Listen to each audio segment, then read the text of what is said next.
Europe 1. Le grand direct des médias, Thomas Joubert. Et suite donc de notre série spéciale sur les programmes des candidats à la présidentielle en matière d'audiovisuel. Vous le savez, il y a 11 candidats. On a déjà passé en revue 6 programmes. Bien vu qu'il nous reste que 4 jours d'émission avant le premier tour, nous sommes obligés aujourd'hui d'en faire un deuxième conformément aux règles d'égalité de traitement médiatique imposées par le CSA après Nicolas Dupont-Aignan donc tout à l'heure. On va voir maintenant le programme de Nathalie Arthaud, Jérôme Ivanichenko. Oui, et du côté de la candidate de Lutte ouvrière, on fait ce constat largement partagé par d'autres prétendants à l'Élysée.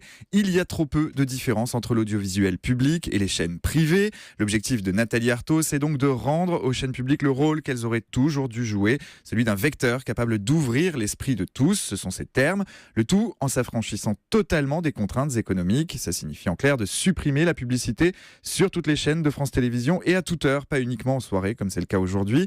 Elle a la même radicalité sur la question de la redevance, de la participation du contribuable à l'audiovisuel public. Nathalie Arthaud estime qu'il s'agit d'un impôt injuste, au même titre que la TVA, qui frappe chaque citoyen de la même façon, qu'il soit riche ou pauvre. Alors, suppression totale de la pub, suppression de la redevance, ça pose forcément un problème de financement pour France Télé. Nathalie Arthaud a la réponse. Si elle arrive à l'Élysée, elle mettra en place une contribution pour toutes les chaînes privées.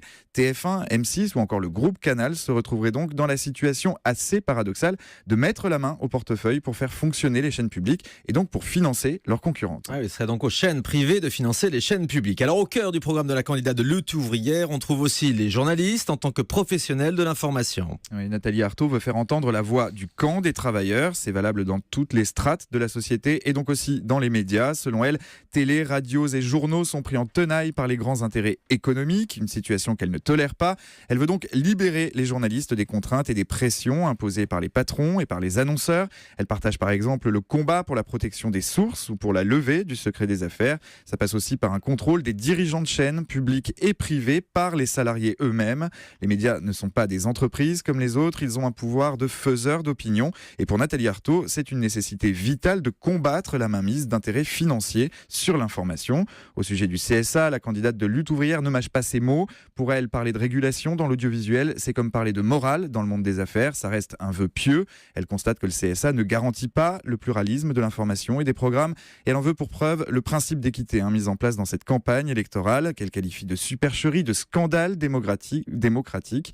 Si elle arrive à l'Élysée, elle imposera à toutes les chaînes et à toutes les radios un pluralisme permanent. En clair, les courants politiques pourront bénéficier d'une exposition médiatique proportionnelle à leur représentation dans la population, et ce, tout au long de l'année. Alors de manière plus anecdotique maintenant, quelle téléspectatrice c'est Nathalie Arthaud? Eh bien, elle a des goûts assez simples. Elle suit les magazines d'information et les journaux télévisés. Du côté des émissions, elle regarde Rendez-vous en terre inconnue quand elle est en famille.